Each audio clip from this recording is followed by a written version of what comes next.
Assalamu alaikum viewers, welcome back to my channel Studiologist. Today we will discuss Article 10A and Article 11 of Constitution of Pakistan 1973. Article 10A हमारा amended article है जो पहले तो हमारे constitution में शामिल नहीं था, लेकिन 18th अमेंडमेंट के बाद इसे कॉन्स्टिट्यूशन में इंसर्ट किया गया।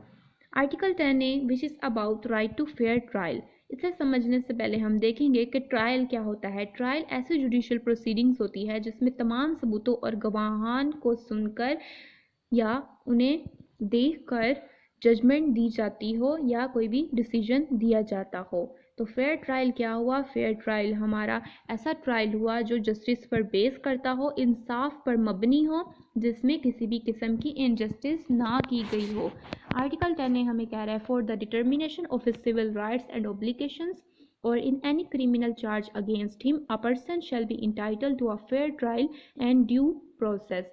के अपने सिविल राइट्स और ऑब्लिगेशंस को डिटरमाइन करने के लिए या ऐसा पर्सन जिसके अगेंस्ट कोई भी क्रिमिनल चार्ज हो उसे फेयर ट्रायल और ड्यू प्रोसेस का हक होगा। ड्यू प्रोसेस का मतलब होता है कि उसका जो ट्रायल है वो अकॉर्डिंग टू लॉ हो। फॉर एग्जांपल, दो पार्टीज हैं ए और बी।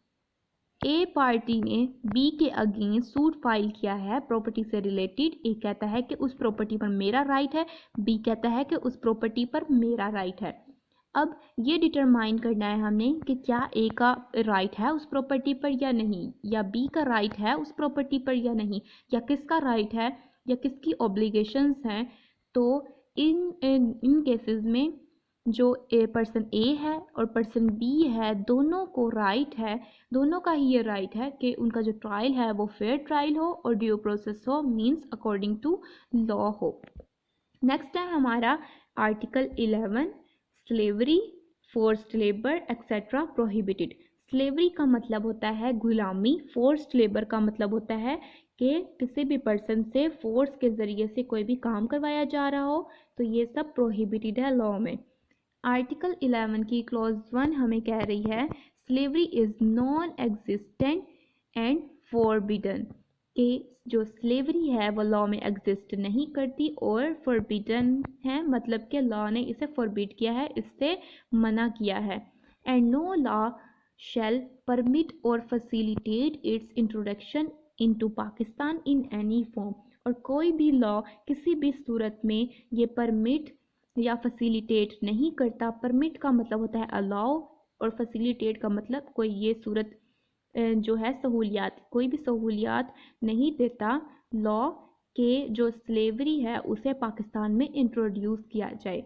क्लोज टू इसकी हमें कह रही है all forms of forced labour and traffic in human beings are prohibited, कि जो सारी सूरतें हैं, सारी फॉर्म्स हैं फोर्स्ड लेबर की या ट्रैफिक इन ह्यूमन बींग, मतलब कि जो इंसानों की खरीदो फरोख्त वगैरह की जाती है वो लॉ में प्रोहिबिट है, लॉ ने इसे मना किया गया है।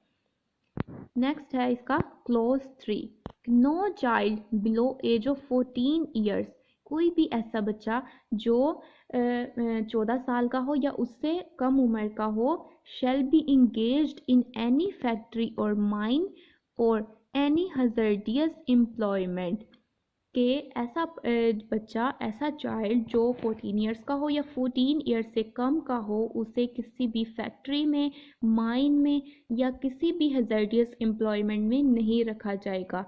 हजर्डियस एम्प्लॉयमेंट का मतलब होता है कि उससे कोई ऐसा काम करवाया जा रहा हो जिससे उसकी जान को ख़तरा हो, उसकी लाइफ को रिस्क हो, उसकी जान जाने का ख़तरा हो। नेक्स्ट है हमारा क्लॉज 4। क्लॉज 4 यहाँ हमें कह रहा है कुछ एक्सेप्शंस प्रोवाइड कर रहा है कि जो आर्टिकल है वो किन किन सिचुएशंस में अप्लाई नहीं होगा। Nothing in this article shall be deemed to affect compulsory service, तो ये कंपल्सरी सर्विस की सिचुएशंस में अप्लाई नहीं होगा। कंपल्सरी सर्विस मतलब कि कोई ऐसी उससे खिदमत ली जा रही हो जो अकॉर्डिंग टू लॉ हो और लॉ ने उस पर्सन को वो दी हो जिसका परफॉर्म करना कंपलसरी हो।